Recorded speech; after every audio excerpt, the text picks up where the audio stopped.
Sungguh menyedihkan, inilah pesan terakhir Sayyidina Husain sebelum dipenggal dan wafat di Karbala.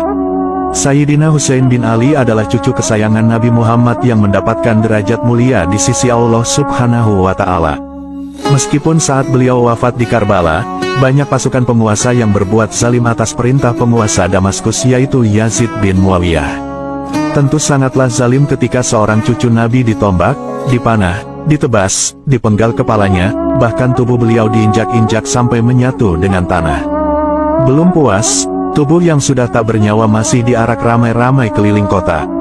Namun, ada suatu keajaiban sebelum dan sesudah Sayyidina Husain syahid di medan Karbala.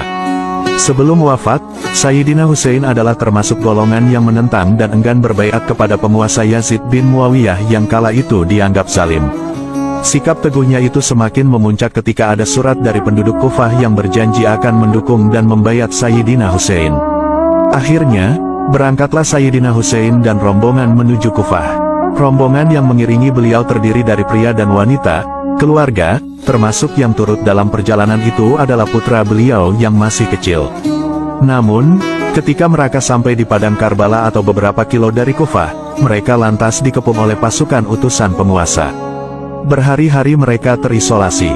Panglima pasukan penguasa yang dikepalai Ubaidillah bin Ziyad lalu menawarkan supaya Sayyidina Husain bersedia tunduk berbaiat kepada penguasa Yazid bin Muawiyah.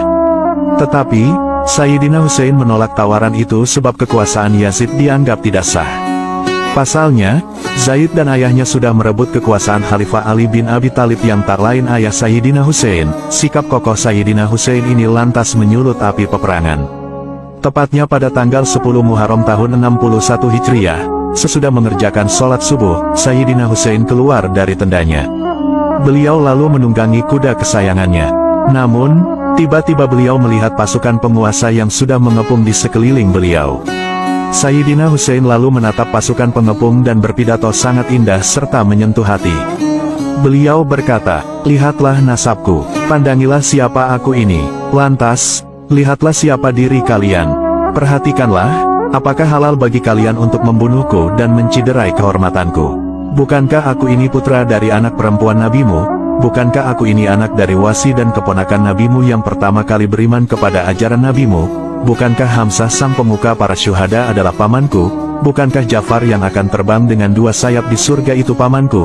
Tidakkah kalian mendengar kalimat yang viral di antara kalian, bahwa Rasulullah berkata tentang saudaraku dan aku, keduanya adalah pemuka dari pemuda ahli surga? Jika kalian percaya dengan apa yang aku sampaikan, dan sungguh itu benar karena aku tak pernah berdusta. Tapi jika kalian tidak mempercayaiku, maka tanyalah Jabir bin Abdullah Al-Ansori, Abu Said Al-Hudri, Sa'al bin Sa'd, Zaid bin Arqam, dan Anas bin Malik yang akan memberitahu kalian bahwa mereka pun mendengar apa yang Nabi sampaikan mengenai kedudukan saudaraku dan aku. Tidakkah ini cukup menghalangi kalian untuk menumpahkan darahku?" Kata-kata indah ini sebagaimana tertulis dalam kitab Tarikh At-Tabari dan Bidayah wa Nihayah. Kemudian, pasukan penguasa Islam saat itu banyak yang sudah buta hatinya, dengan tega mereka menyerang Sayyidina Husain, keluarga, dan juga rombongannya. Tidak peduli pria wanita dan anak-anak dibantai semuanya hingga tewas mengenaskan. Pasukan penguasa dengan tega meluncurkan panah, menombak, menyabatkan pedang kepada Sayyidina Husain dan pengikutnya. Sayyidina Husain yang sudah lemas tak berdaya lalu dipenggal dan diinjak oleh orang-orang zalim itu. Jeritan dan tangisan takbir menggema di padang Karbala. Semua orang yang keluar dari kemah terbunuh semuanya. Namun, ada beberapa rombongan Sayyidina Husain yang selamat. Salah satunya adalah anak laki-laki Sayyidina Husain yang bernama Sayyid Ali Zainal Abidin yang masih kecil berumur belasan tahun. Beliau selamat sebab tidak keluar kemah dikarenakan sedang sakit. Orang-orang yang masih selamat, lalu dijadikan tawanan oleh pasukan penguasa. Mereka yang tertawan lalu dibawa ke Kufah lalu ke Damaskus bersama kepala Sayyidina Husain yang terpenggal. Nauzubillah min zalik. Coba bayangkan betapa perasaan putra Sayyidina Husain yang bernama Sayyid Ali Zainal Abidin.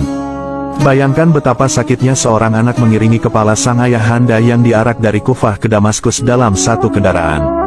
Kepala Sayyidina Husain dipertontonkan di depan istana kepada semua orang. Siapapun yang lewat harus mencaci maki jenazah kepala Sayyidina Husain.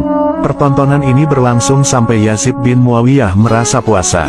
Setelah puas, Yazid lalu melepaskan para tawanan.